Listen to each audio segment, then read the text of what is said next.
안녕하십니까. 이어서 경남 뉴스입니다. 삼성그룹이 창원에 본사를 두고 있는 삼성테크민을 한화에 매각하기로 하면서 해당 회사 직원들은 당혹감을 감추지 못하고 있습니다. 창원 산단 내 대기업이 통째로 팔리는 건 외환위기 이후 처음인데요. 고용 승계가 약속대로 보장될지 2,000명이 넘는 직원들은 불안해하고 있습니다. 이대환 기자가 보도합니다. 매각 소식이 전해진 지 하루가 지났지만 삼성테크윈은 여전히 뒤숭숭한 분위기입니다. 사전 낌새도 없이 갑작스런 결정에 직원들은 뒤통수를 맞은 기분입니다. 뉴스를 보고 매각이 된다는 걸 안 임직원들이 많으니까 그날 아시면 다들 정신이 없었고요. 거기에 대한 당혹감, 허탈감이 이루 말할 수 없을 정도죠. 직원들의 최대 관심사는 고용 승계가 보장될지입니다. 회사 내부망에는 한화가 5년 동안 고용 승계를 약속했다는 문건이 돌고 있지만 노조가 없는 상황에서 회의적인 시각이 팽배합니다. 특히 한화와 산업 분야가 겹치는 방위산업 파트 직원들의 불안감은 더 클 수밖에 없습니다. 약속은 하지만 경영 상황에 따라서 말을 충분히 번복할 수가 있는 상황이기 때문에 노조가 없다 보니까 강하게 나갈 수가 없다는 거죠. 임금 삭감 등 처우에 대한 불안도 그대로 있습니다. 한화의 평균 연봉이 삼성테크윈보다 2,500만 원가량 낮은 상황에서 하향 평준화되는 것 아니냐는 겁니다. 창원 산단 내 삼성테크윈 직원 수는 모두 2,200여 명. 삼성테크윈 직원들은 비상대책위원회를 구성하고 앞으로 대응책 마련에 나서기로 했습니다. 한화와 삼성이 내년 3월 말까지 매각을 완료하기로 한 가운데 지역에 어떤 파장을 미칠지 관심이 쏠리고 있습니다. KBS 뉴스 이대환입니다. 숙련된 기술 인력에 대한 대접이 달라지고 있습니다. 기업마다 숙련공에 대해선 갖가지 특전을 부여하는 데다 퇴직 후에도 안정적인 일자리까지 보장받고 있습니다. 이런 탓에 기능인을 양성하는 대학에 신입생들이 몰리고 있습니다. 오정호 기자의 보도입니다. 33년 동안 생산 현장을 지키며 용접에 매진해온 이응재 씨. 최근 회사에서 기술직 최고영예인 마이스터로 선정돼 매달 기술 전수 장려금은 물론 해외 현장 기술 연수 등의 혜택을 받게 됐습니다. 한 우물을 판 노력을 인정받은 겁니다. 앞으로 후배들을 위해 제가 가진 역량을 모두 발휘해서 보다 쉽고 빠르게 전수할 수 있도록 후배들을. 올해 70인 서경원 씨. 일반적인 퇴직 정년을 10년 이상 넘겼지만 젊은 직원들과 함께 생산 현장을 지키고 있습니다. 금형 분야에서 축적된 기술력이 있어 가능한 일입니다. 회사 측은 서 씨가 최대한 오랫동안 더 근무하기를 바라고 있습니다. 하루가 즐겁고 또 집에 가서도 대우받고 친구들한테도 부러움을 사고 이렇게 살고 있습니다. 기능공을 양성하는 대학도 인기입니다. 이성진 씨도 4년제 대학 3학년을 중퇴하고 한국폴리텍대학에서 자동차 기술을 배우기 시작했습니다. 기술을 가지고 있으면 자기가 좀 못하든 잘하든 다 취업을 할 수 있지 않을까. 어디든지 할 수 있는 일이 정말 많은 것 같습니다.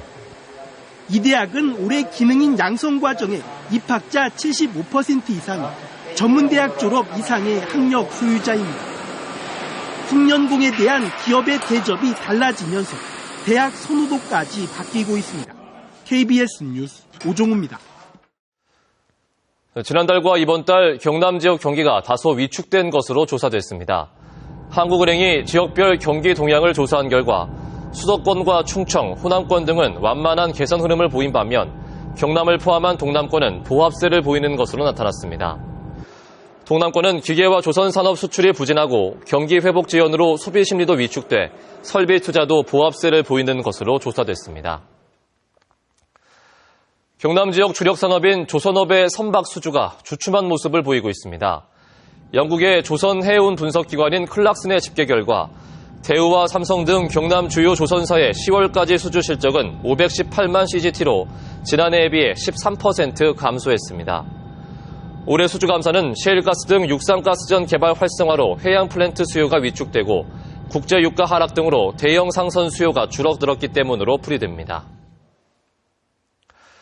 울산시가 북극해 항로의 개발을 선점해 동부가 에너지 허브 도시로의 도약을 꿈꾸고 있습니다. 보도에 주아랑 기자입니다.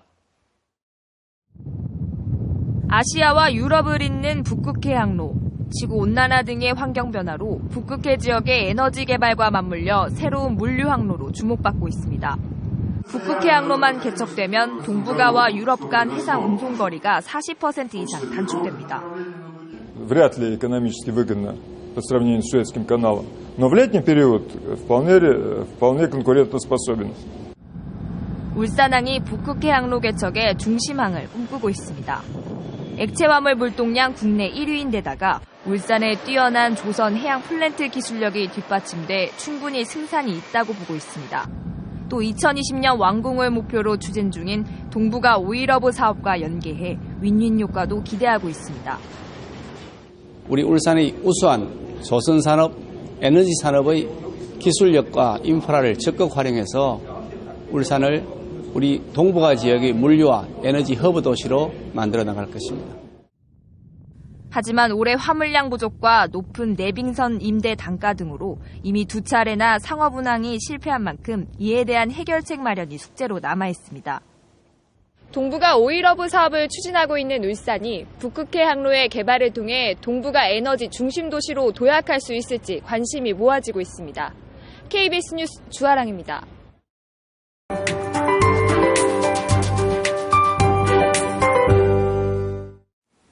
오늘 아침 출근길엔 우산을 꼭 챙기셔야겠습니다. 대체로 맑았던 어제와는 달리 오늘 대부분 지역에 비가 내리겠습니다. 이 비는 아침에 서부 지역부터 시작되겠고요. 낮에는 대부분 지역으로 확대되겠습니다. 이 비는 늦은 오후에 점차 그칠 것으로 보이는데요. 비의 양은 5에서 최고 20mm 정도로 예상되고 있습니다. 현재 위성 영상 보시면 서쪽으로부터 비구름대가 들어오고 있습니다. 아침까지는 안개가 끼는 곳이 많으니까요. 교통안전에 각별히 주의하셔야겠고요. 현재 거창의 가시거리는 100m까지 매우 짧아져 있는 상태입니다. 오늘 저기압의 영향으로 흐리고 비가 내리겠습니다. 오늘 해안 쪽을 중심으로는 바람이 다소 강하게 불겠지만 큰 추위는 없겠습니다.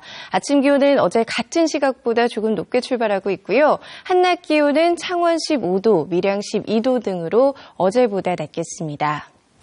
서부 지역도 함양과 남해에서는 바람이 다소 강하게 불겠습니다. 낮 기온은 진주 11도, 사천 13도 등으로 역시 어제보다 낮겠습니다. 해상에는 먼바다를 중심으로 오후에 최고 2m까지 점차 높아지겠고요. 특히 오늘 남해상을 중심으로는 천둥, 번개가 치는 곳이 있으니까요. 항해하거나 조업하는 선박들은 각별히 주의하셔야겠습니다.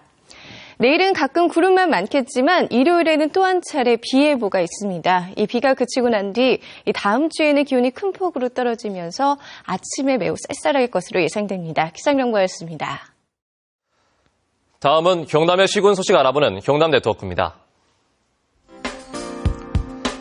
밀양시가 오는 29일 아동 100여 명을 대상으로 내 몸을 위한 즐거운 건강검진 프로그램을 운영합니다. 창녕군이 행정자치부 주관의 지방공기업을 대상으로 한 경영평가에서 하수도 공기업 분야 우수기관으로 선정됐습니다. 하동군이 지역 내 취약계층 1,600가구에 대해 주택화재보험 가입을 지원합니다. 남해군이 오는 29일 남해체육관에서 2014년 보물섬 남해 어린이 청소년 대축제를 엽니다. 경남 지역 자치단체 대다수가 생활쓰레기 처리를 대행업체에 위탁하면서도 제대로 관리 감독을 하지 않는 것으로 드러났습니다. 국민권익위원회는 생활쓰레기 처리 실태 조사를 한 결과 전국 173개 기초자치단체가 대행업체에 쓰레기 처리를 위탁하지만 131곳이 정산을 하지 않고 있어 대행료 허위 청구 등이 우려된다고 밝혔습니다. 실제로 경남의 한 시는 대행료 허위 청구에 대한 환수 규정이 조례에 없어 1억 4,700만 원의 허위 청구 금액을 돌려받지 못했고 다른 시는 무려 41년 동안 동일업체와 수의 계약 중인 것으로 나타났습니다. 경남미래 50년 사업의 하나인 항노화 산업에 국비 100억 원이 지원됩니다. 경상남도는 항노화 바이오 분야 지적재산권 산업화 플랫폼 개발 사업이 정부 공모 사업에 선정돼 앞으로 5년간 20억 원씩 100억 원을 지원받는다고 밝혔습니다. 경상남도와 경상대학교가 함께 추진하는 이 사업은 지적재산권을 활용해 항노화 산업화 플랫폼을 구축하는 것입니다. 김해 시가 내년부터 아파트 174개 단지 10만 2천 가구에서 가구별 음식물 쓰레기 종량제를 시행합니다. 지금까지는 아파트 전체 음식물 쓰레기 배출 요금을 가구 수로 나눠 부과했지만 내년부터는 음식물 쓰레기를 버릴 때마다 무게를 측정해 가정별로 따로 요금을 납부합니다. 김해시는 지난 1월부터 10월까지 30가구를 대상으로 가구별 음식물 쓰레기 종량제를 시행한 결과 같은 기간 대비 음식물 쓰레기 배출량이 21% 줄었다고 밝혔습니다. 경남 지역 어업 가구 수와 어민 수가 10년 전보다 크게 줄었습니다. 동남지방통계청이 조사한 결과 경남의 어업 가구 수는 9,346호로 10년 전에 비해 23.6% 감소했습니다. 경남의 어업 가구 인구 수도 지난해 2만 3천여 명보다 6년 전보다 27% 줄어들었습니다. 연령별로도 65세 이상 비중이 29%로 해마다 고령화가 심화되고 있습니다. KBS 뉴스를 마칩니다. 고맙습니다.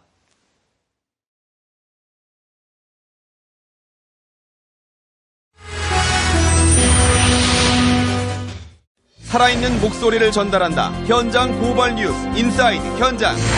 현안을 깊이 있게 파고드는 인사이드 이슈. 쟁점을 날카롭게 분석한다. 인사이드 분석. 인사이드 피플에서는 주요 인물의 생생한 메시지를 전합니다. KBS 창원 전국의 정통 시사 프로그램 뉴스 인사이드. 매주 토요일 저녁 8시 10분. 좀 더 편안한 시간으로 옮겨 찾아뵙겠습니다. KBS 창원 1텔레비전이 온라인을 통해 실시간으로 제공됩니다. KBS 창원 홈페이지를 통해 볼 수 있고 모바일 앱인 플레이어 K를 통해서도 볼 수 있습니다. 다시 보기 서비스도 창원 홈페이지와 KBS 뉴스 앱, 유튜브에서 제공되고 있습니다. 시청자 여러분의 많은 관심 바랍니다.